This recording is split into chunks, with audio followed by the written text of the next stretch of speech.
Can you heal from a narcissistic relationship while you're still in one? So, I'm Mindy, and welcome to Unhinged Healing. All right, let's talk about something controversial. Healing while still in a toxic relationship. Can you do it? Should you even try? Or is it like trying to clean your house while a raccoon actively destroys your kitchen? Spoiler alert, it's complicated. People stay for lots of reasons. And if you are not ready or able to leave just yet, I want to give you some real, tangible ways to start healing from the inside out without needing permission from anyone else. I'm going to share some tips and tricks that I used as I prepared to leave my relationship and how they helped me. And I'll give you some little story time tidbits of what happened to me back in the day as I prepared to leave my toxic marriage. So, step one is understanding what's happening. So back in 2016, I found an article that was labeled, it was on thoughtcatalog.com, I believe, and I can link the article at the bottom of this video. But it was 20 diversion tactics that highly manipulative narcissists, sociopaths, and psychopaths use to silence you. And yes, I uh, memorized that long ass title, told people about it for years because as I read that article, it was as if someone was peeling back the curtain of Oz. Devaluation, projection, nonsensical conversations from hell, blanket statements and overgeneralizations, nitpicking and moving the goalposts, deconstructive conditioning or negging, triangulation, etc. Um, it was as if I had someone show me my husband's instruction manual, all of the things that I linked to him just being rude or aggressive or maybe kind of an asshole from time to time. I all of a sudden saw no, they were like these tactics of the way that he was being abusive towards me. So, if you are in a narcissistic or toxic relationship, you're likely stuck in a cycle of gaslighting, love bombing, and emotional whiplash. And it does something to your brain. It puts you in survival mode and keeps you there. It's harder to do most things in survival mode. And guess what? You cannot really heal in survival mode. You have to be in a place where your nervous system feels safe. So here's the good part. Healing starts with awareness. You can't change something that you don't even know is happening. So congratulations. Now you know. Welcome to the YouTube tunnel about narcissism, codependency, and toxic relationships that I found myself in almost 10 years ago. But hopefully you can skip some of the super blamey, toxic advice about narcissists and empaths and all these other things and focus on the fact that these things are patterns and these people are not malicious, evil people that are out to hurt us. They're just using maladaptive coping mechanisms that they have learned in their own life and have used as a survival instinct for themselves. So, knowing that healing starts with awareness, just realizing, oh, I'm not crazy, this is a pattern, is already step one. When these things came to light in my own life and my relationship, I was able to use that awareness to get the help I needed to change my life ultimately. So here's my tip. Start tracking patterns in a private journal or secure notes app. In my last video, I went back over my old journal when I was starting to see patterns in my toxic positivity in my journaling. And I don't want you to have to go through it the hard way that I did. So instead, just put pen to paper. Write out the things that you see happening, and pretty soon you'll notice the patterns will start to show up. And also remember, for right now, the goal isn't to fix them, it's just to see them.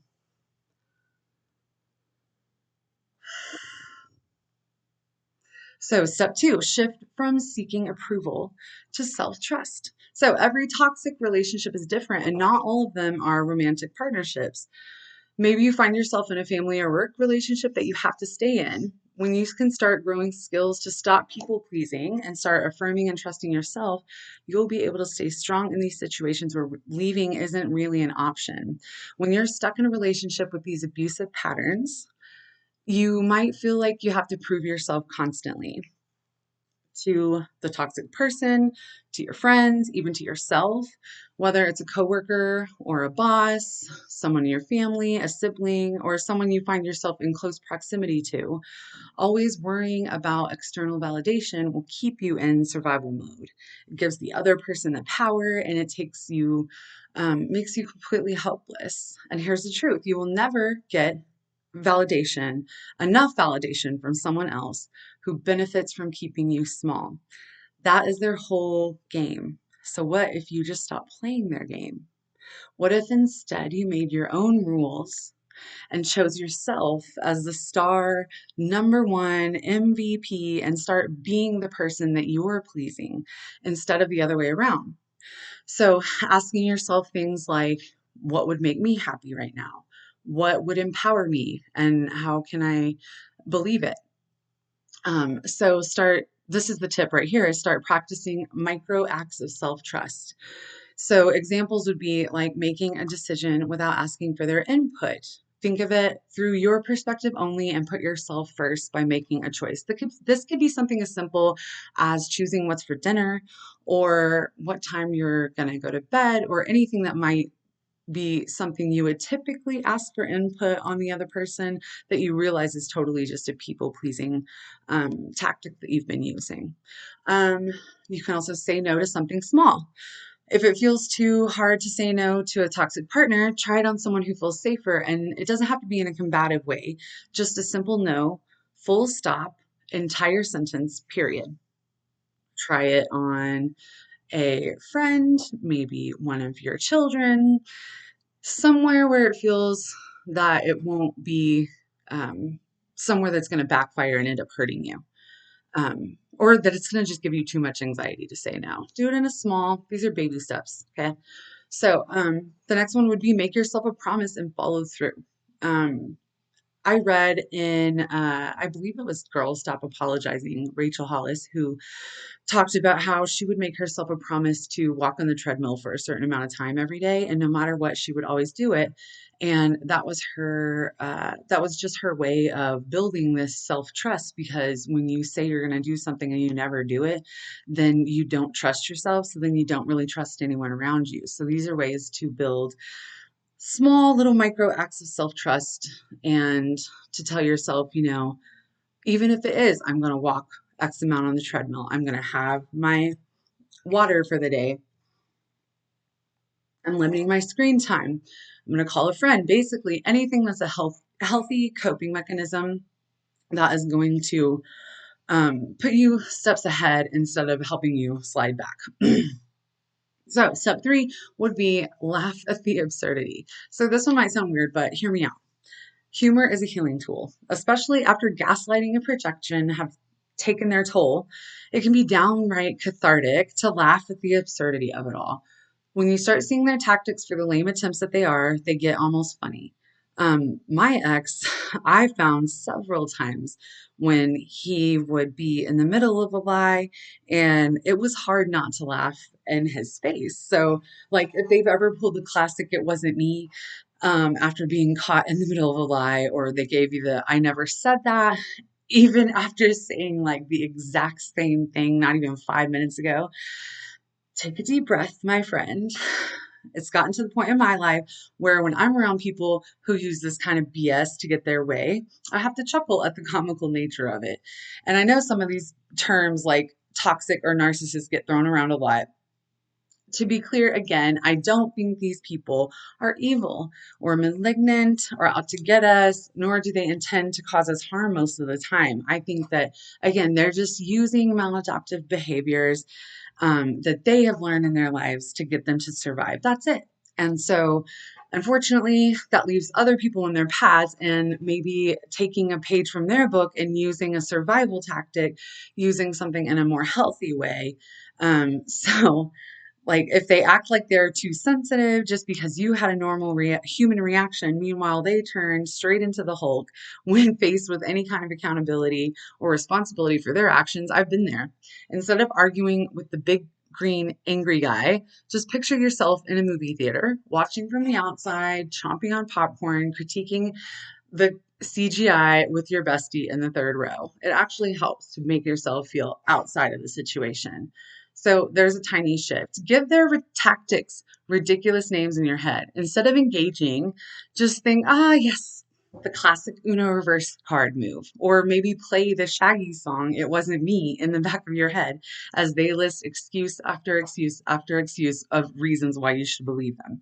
Or when Bruce Banner starts to blow up, take a deep breath and internally call it just that. It helps create distance so you don't take their bait. So, step 4, quietly build your exit plan if you want to. Now, listen, I'm not going to tell you how to live your life, but if you are like me, past me, and the whole stuck in a toxic relationship and needing to get the fuck out is resonating, just know you don't have to leave today, tomorrow, or even next month. But healing means making choices from your power, not their control. And if you do decide to leave, the safest way is to start small. Stash some money, build emotional support outside of them, and never let them know what your plans are. Key tip here.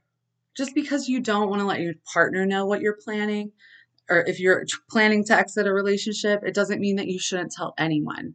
Talk to someone if you feel unsafe, talk to someone that you trust, pack a bag of clothes to leave with a friend like I did, and take steps to protect yourself and your babies if you have them. So, what is the final answer to the question?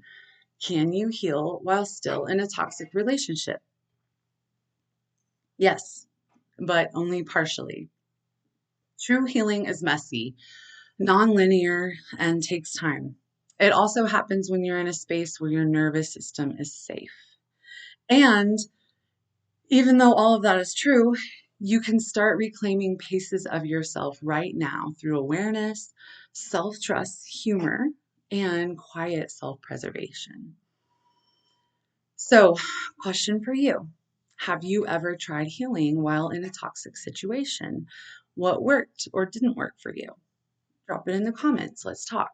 And if you're done playing small, done proving yourself, and done living for everyone else, we're welcome home. You're exactly where you're supposed to be. We're healing out loud, breaking the rules, and taking our power back one unhinged step at a time. If this resonated, hit subscribe, share it with someone who needs to hear it, and let's keep this conversation going. You're not alone in this. See you in the next one. Love you, mean it.